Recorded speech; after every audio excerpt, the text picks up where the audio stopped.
Hello students, आज के session में हम किंगडम फंगाई के बारे में पढ़ेंगे। तो पहले जनरल कैरेक्टरिस्टिक्स पढ़ेंगे इसके। फंगाई जो होते हैं वो बेसिकली हेटेरोट्रॉफिक होते हैं। ये सैप्रोफाइट भी हो सकते हैं, पैरासाइट भी हो सकते हैं और सिम्बायोन्ट्स भी हो सकते हैं। सिम्बायोन्ट्स का मतलब होता है सिम्बायोटिक एसोसिएशन, जिसमें दो ऑर्गेनिजम्स एक साथ रहते हैं और दोनों को ही बेनिफिट होता है एक दूसरे से। तो इनका जो सिम्बायोटिक फॉर्म है वो लाइकेन्स में देखने को मिलता है और माइकोराइज़ा में। लाइकेन जो है वो एल्गी और फंगाई का एक एसोसिएशन है। उसी तरीके से माइकोराइज़ा फंगाई और रूट्स ऑफ हायर प्लांट का एसोसिएशन है।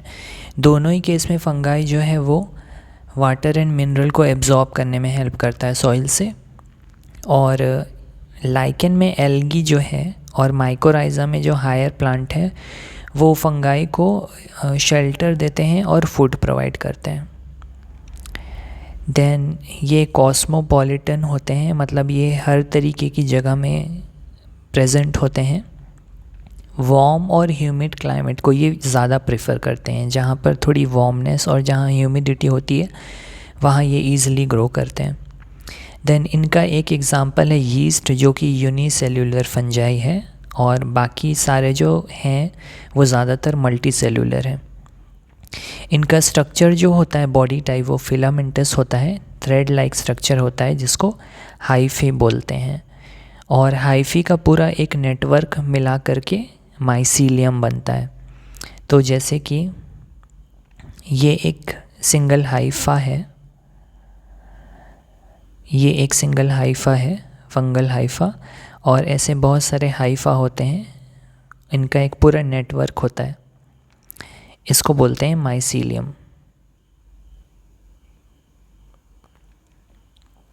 देन हाइफा जो है वो सिनोसिटिक हो सकता है। सिनोसिटिक का मतलब होता है मल्टी न्यूक्लिएट। जैसे कि एक सिंगल हाइफा, ये एक सिंगल हाइफा है, इसके अंदर ऐसे बहुत सारे न्यूक्लियस प्रेजेंट हैं, तो इसे सिनोसिटिक बोलते हैं, मल्टी न्यूक्लिएट। ठीक है, ये सेप्टेड भी हो सकता है। जैसे कि यहाँ पर जो मैंने बनाया था तो न्यूक्लियस के बीच में कोई ऐसा डिवीज़न नहीं था, तो जब वो डिवीज़न आ जाता है या ऐसे एक वॉल बन जाती है जिससे ये सब एक इंडिविजुअल सेल के फॉर्म में बन जाते हैं। ये न्यूक्लियस के अराउंड साइटोप्लाज्म आ जाता है और ये इंडिविजुअल सेल जैसा हो जाता है हर एक कंपार्टमेंट। तो ऐसे हाइफा को सेप्टेड बोलते हैं। ठीक है, सिनोसिटिक हो सकता है, सिनोसिटिक ही होता है बेसिकली, और सेप्टेट हो सकता है या एसेप्टेट होता है। सेल वॉल जो है इनकी काइटिन और पॉलीसेकेराइड की बनी होती है। ये काफ़ी इंपॉर्टेंट PYQ है।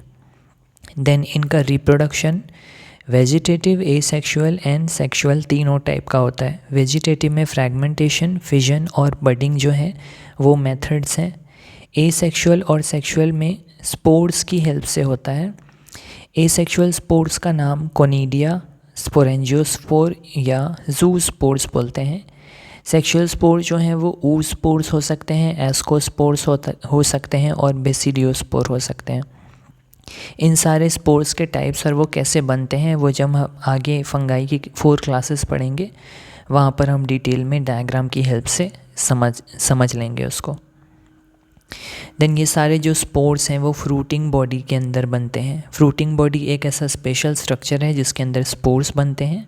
ठीक है, उसके अंदर मियोसिस होता है और मियोसिस से सारे स्पोर्स बनते हैं। तो ये स्पोर्स जो होते हैं वो हैप्लॉइड होते हैं जो मियोसिस के थ्रू बनेंगे।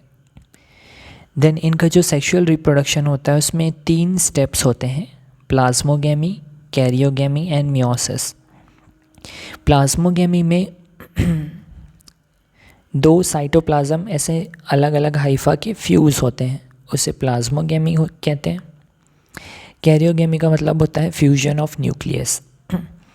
तो जब 2 सेल्स फ्यूज़ हो गए हैं हाइफा के, 2 अलग अलग हाइफा के, तो उनके अंदर जो न्यूक्लियस है वो 2 सेपरेट न्यूक्लियस ऐसा रहता है। ये बाद में फ्यूज़ करते हैं दोनों न्यूक्लियस और ऐसे एक हैप्लॉइड स्ट्रक्चर बन जाता है जो कि होता है जाइगोट।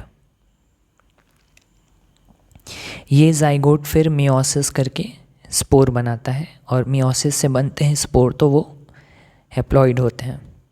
ठीक है, यहाँ पर एक फंगस का हाइफा जो कि हैप्लॉइड है, दूसरे फंगस के हाइफा वो भी हैप्लॉइड है, इन दोनों का ऐसे फ्यूजन होता है। तो इस तरीके से सेक्सुअल रिप्रोडक्शन होता है।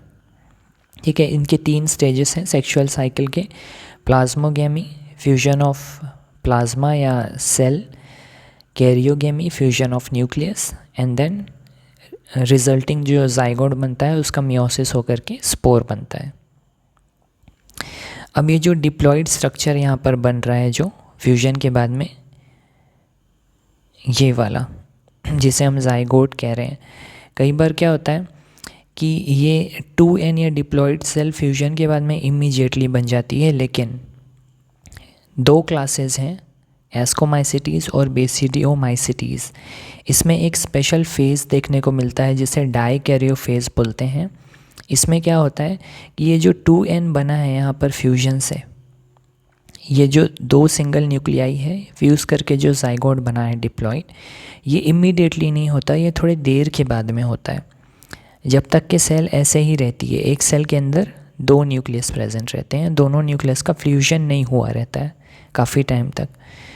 ठीक है, there is no immediate fusion in ascomycetes and basidiomycetes. तो ऐसे स्टेज को डाइकैरियन बोलते हैं, 2 न्यूक्लियाई पर सेल, डाइकैरियो फेज़। और ये जो n+n वाली सिचुएशन रहती है, एक सेल के अंदर 2 बिना फ्यूज़ वाले न्यूक्लियस, इसे डाइकैरियन कहते हैं। ये बाद में जा कर के फ्यूज़ करते हैं और जाइगोट, डिप्लॉइड जाइगोट वही 2n बन जाता है। ठीक है, तो ये जो डाइकैरियो फेज़ है 2 क्लासेस में देखने को मिलेगा, एस्कोमाइसिटीज़ एंड बेसिडियोमाइसिटीज़ में। देन कुछ कॉमन एग्जांपल्स हैं फंगाई के, जैसे कि राइजोपस जो ब्रेड में यूजुअली ग्रो करता है, ग्रीनिश कलर का, इसलिए उसे ब्रेड मोल्ड भी बोलते हैं। देन बहुत सारे एडिबल मशरूम्स भी हैं जो हम खाते हैं पका करके, वो भी सारे फंगाई ही हैं। देन टोडस्टूल्स भी यूजुअली मशरूम ही रहते हैं, लेकिन जो नॉन एडिबल होते हैं जिनको हम नहीं खाते उन्हें टोडस्टूल कहते हैं। देन यीस्ट हमने ऊपर में पढ़ा है, यूनिसेल्यूलर फंगस होता है। Then there's a fungus Puccinia which causes wheat rust, and Penicillium from which we obtain antibiotic penicillin।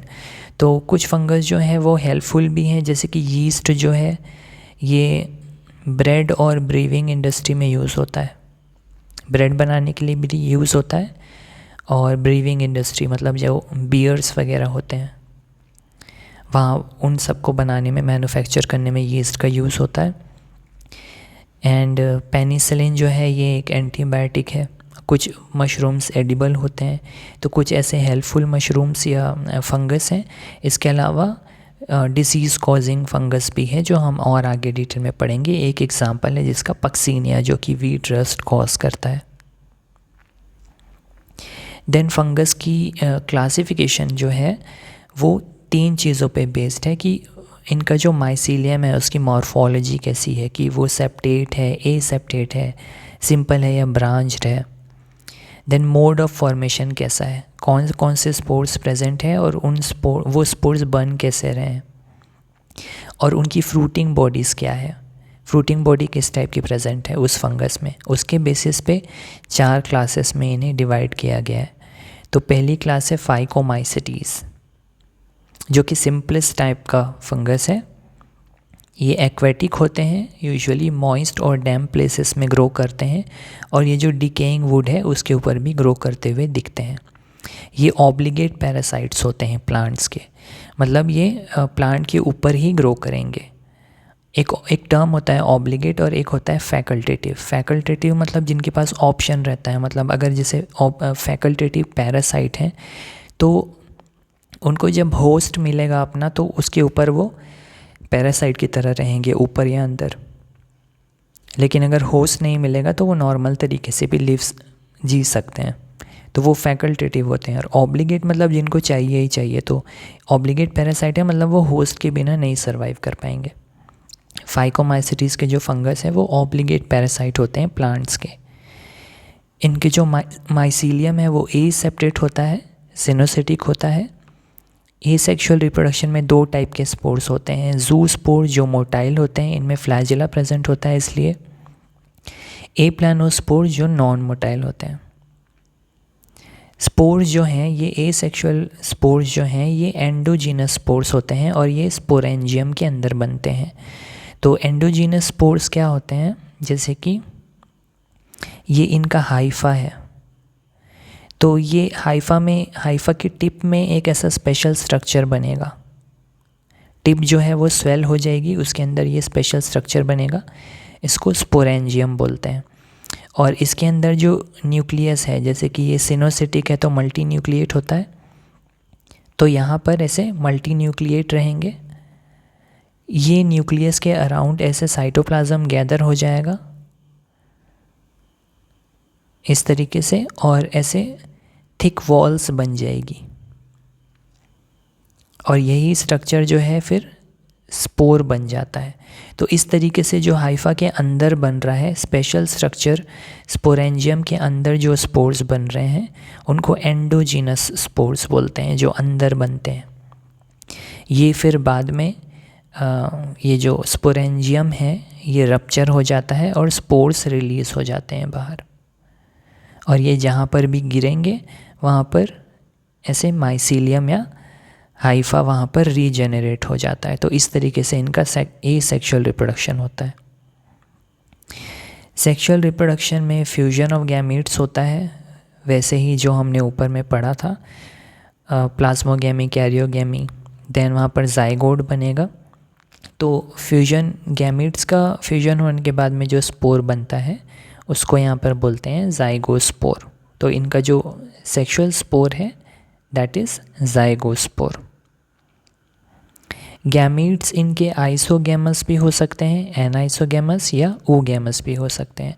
Isogamous का मतलब सिमिलर इन मॉर्फोलॉजी, मतलब इनका शेप, साइज़ ये सब सिमिलर होगा, मतलब जो मेल और फीमेल गैमीट होंगे वो मॉर्फोलॉजिकली सिमिलर होंगे।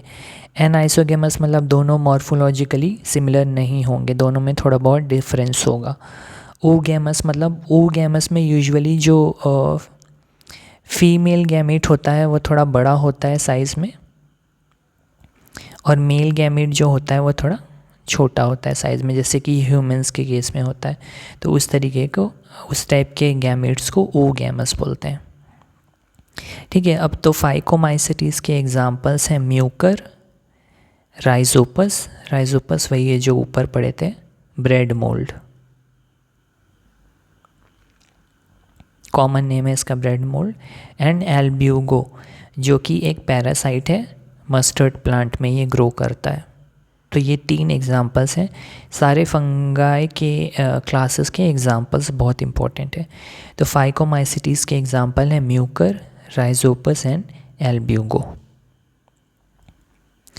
यहाँ पर एक आपकी बुक में डायग्राम दिया हुआ है म्यूकर का, तो आप बुक को एक बार रेफ़र कर लेना, कुछ इस तरीके से वो डायग्राम है, वो एग्ज़ाम में पूछा जा सकता है। म्यूकर का डायग्राम दिया है। The next class is ascomycetes, जिसे सैक फंजाई भी कहते हैं। इसमें मोस्टली मल्टी सेलुलर होते हैं ये। इसका एग्जांपल है पेनिसिलियम जो हमने ऊपर पढ़ा था कॉमन एग्जांपल्स में, जिससे पेनिसिलिन मिलता है। और यीस्ट भी हमने ऊपर में पढ़ा था, वो भी इसके अंदर ही आता है, यूनिसेलुलर होता है। यीस्ट का साइंटिफिक नेम है सैक्रोमाइसिस। देन ये सैप्रोफिटिक हो सकते हैं, डिकम्पोजर्स हो सकते हैं, पैरासिटिक हो सकते हैं, या फिर कॉप्रोफाइलस भी हो सकते हैं। कॉप्रोफाइलस का मतलब होता है जो एनिमल डंग पे फीड करते हैं, जो एनिमल एक्सक्रीटा होता है उस पे ये फीड करके ग्रो करते हैं। तो ऐसे ऑर्गेनिजम्स को कॉप्रोफाइलस बोलते हैं। इनका माइसीलियम ब्रांच्ड होगा और सेप्टेट होगा। एसेक्सुअल रिप्रोडक्शन जो स्पोर्स की हेल्प से होती है उसे कहते हैं कोनिडिया। इनके एसेक्सुअल स्पोर को कोनिडिया बोलते हैं, जो कि बनता है कोनिडियोफोर के अंदर।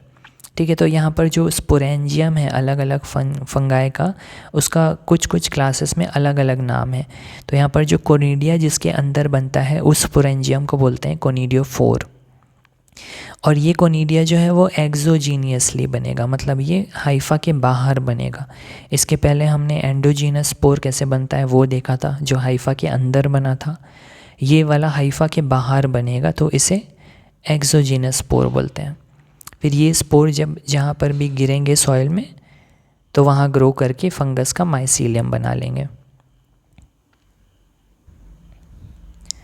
तो जैसे कि ये एक हाइफा है और ये हाइफा का टिप वैसे ही स्वेल हो जाएगा और इसके अंदर जो न्यूक्लियस है वो माइटोसिस से डिवाइड करके बहुत सारे ऐसे न्यूक्लियस बन जाएंगे।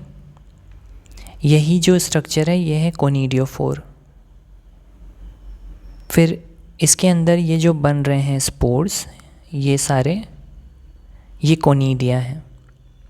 तो ये सारे एक एक न्यूक्लियस यहाँ से थोड़ा थोड़ा साइटोप्लाज्म ले करके ऐसे बाहर आ जाते हैं। यही सारे जो हैं स्पोर्स जो हैं ये कोनिडिया हैं। तो कोनिडिया ऐसे बनता है कोनिडियोफोर में, और ये बाहर की तरफ बन रहा है इसलिए ये एक्सोजीनस है। यही फिर सेपरेट होके सॉइल में गिर जाएंगे और माइसीलियम को ग्रो करा देंगे। तो इस तरीके से इनमें एसेक्सुअल रिप्रोडक्शन होता है कोनिडिया की हेल्प से।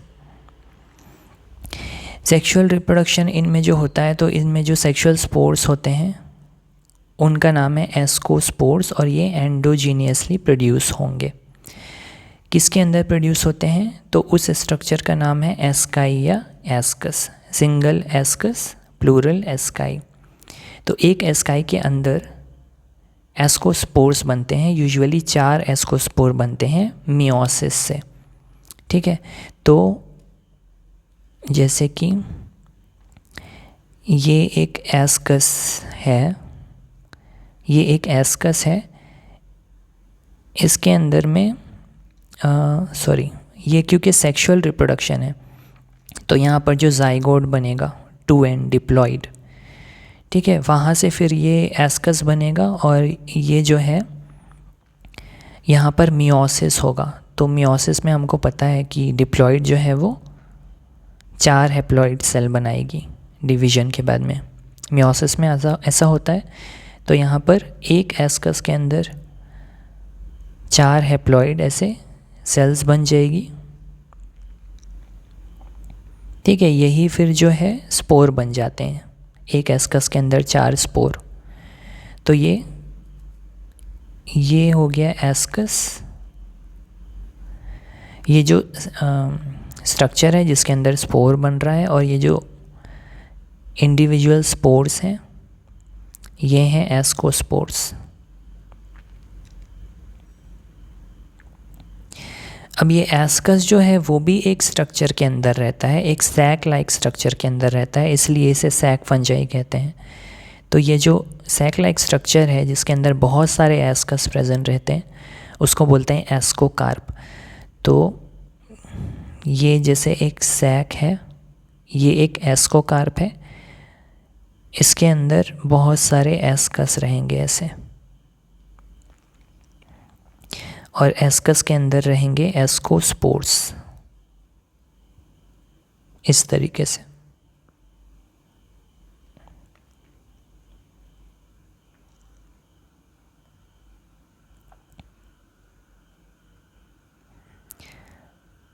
तो ये हो गया सबसे बड़ा वाला स्ट्रक्चर हो गया एस्कोकार्प, जो कि इसकी फ्रूटिंग बॉडी है, और उसके अंदर ये सारे हो गए एस्काई प्लूरल, और हर एस्कस के अंदर ये 4 एस्कोस्पोर्स। सो आई होप ये क्लियर है आपको। देन एस्कोमाइसिटीज़ के एग्जांपल्स हैं एस्परजिलस, क्लैविसेप्स एंड न्यूरोस्पोरा। इसमें से न्यूरोस्पोरा जो है इसके ऊपर भी काफ़ी क्वेश्चंस आते हैं क्योंकि ये बायोकेमिकल और जेनेटिक वर्क के लिए यूज़ किया जाता है। देन कुछ एडिबल एस्कोमाइसिटीज़ भी हैं जैसे कि मॉरल्स एंड ट्रफल्स, इन्हें खाते भी हैं। देन बुक में एस्परजिलस का डायग्राम दिया हुआ है, कुछ इस तरीके से फिगर दिया हुआ है, आप उसको वहाँ से रिफ़र कर सकते हैं बुक से। इसके बाद में जो 3rd क्लास है फंगाई की वो है बेसिडियोमाइसिटीज़। इनको कॉमनली मशरूम्स बोलते हैं, ब्रैकेट फंगाई, या फिर पफ बॉल्स बोलते हैं। ये यूजुअली सॉइल में ग्रो करते हैं, लॉग्स के ऊपर ग्रो करते हैं, या जो ट्री स्टम्प्स होता है, जो झाड़ को जब काट देते हैं तो वो ऐसा स्टम्प लाइक स्ट्रक्चर बनता है, उस पर ये ग्रो करते हैं। प्लांट पैरासाइट्स होते हैं, ये रस्ट और स्मट कॉज करते हैं। ठीक है, ये रस्ट और स्मट कौन कॉज करता है, ये भी इम्पॉर्टेंट क्वेश्चन है, तो अभी हम इसके एग्जाम्पल में पढ़ेंगे। इनके माइसीलियम ब्रांच्ड होते हैं और सेप्टेट होते हैं। इनका एक यूनिक फीचर है कि इसमें एसेक्सुअल स्पोर्स प्रेजेंट नहीं होते हैं। वेजिटेटिव रिप्रोडक्शन फ्रेगमेंटेशन की हेल्प से होता है। सेक्सुअल रिप्रोडक्शन होता है, लेकिन कोई सेक्स ऑर्गन भी प्रेजेंट इसमें नहीं होता है। ठीक है, तो sex organs are absent and asexual spores are also absent. इस तरीके के जो स्टेटमेंट्स हैं, इनसे काफ़ी क्वेश्चंस बनते हैं।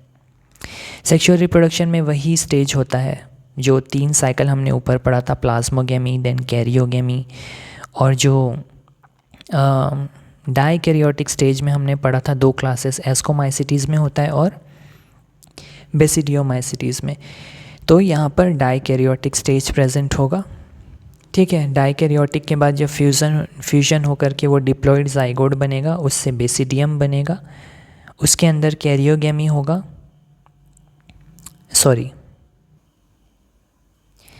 प्लाज्मोगेमी के बाद जो डाइकैरियोटिक स्टेज आएगा, डाइकैरियोटिक स्ट्रक्चर, उससे बेसिडियम बनेगा।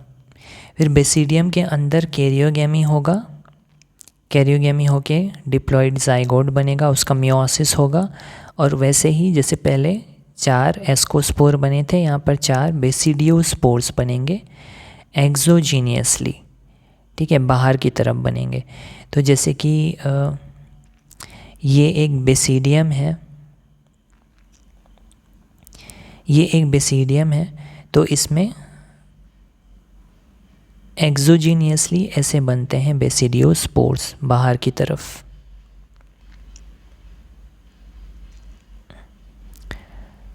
दिस इज बेसिडियम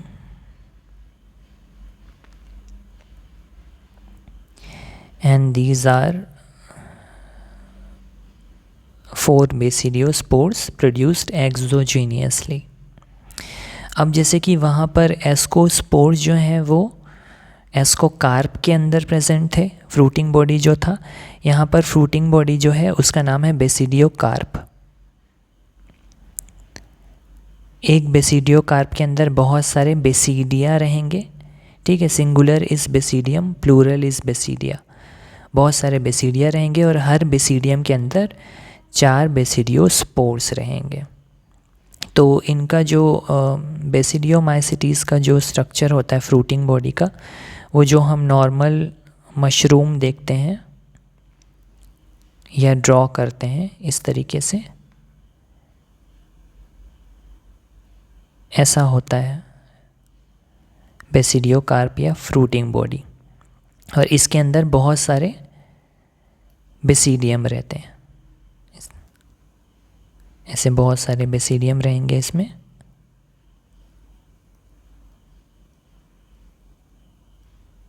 और हर बेसिडियम में 4 बेसिडियोस्पोर्स बनेंगे। तो ये है इनका सेक्सुअल स्पोर, एक्सोजीनियसली प्रोड्यूस हो रहा है।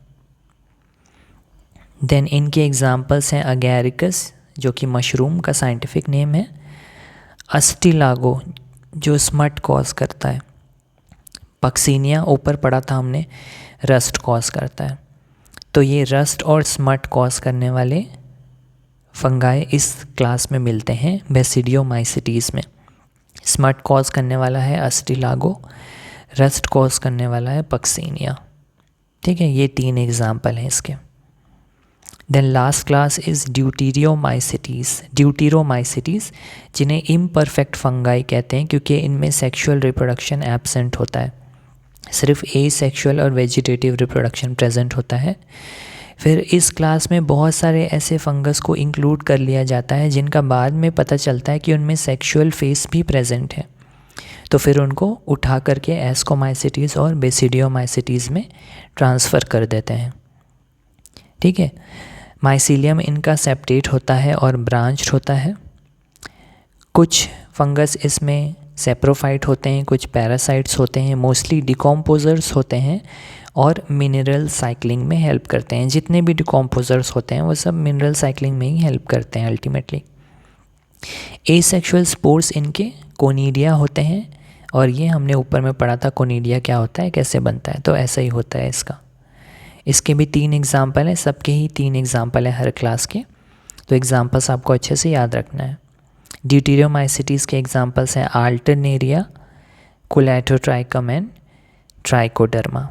इनमें से जितने भी फिगर्स दिए हैं आपके बुक में उसको आप अच्छे से आइडेंटिफाई कर लेना बुक रेफ़र करके, क्योंकि उसके बेसिस पे एग्ज़ाम में डायग्राम बेस्ड क्वेश्चंस भी आ सकते हैं और सारे एग्जाम्पल्स इम्पॉर्टेंट हैं।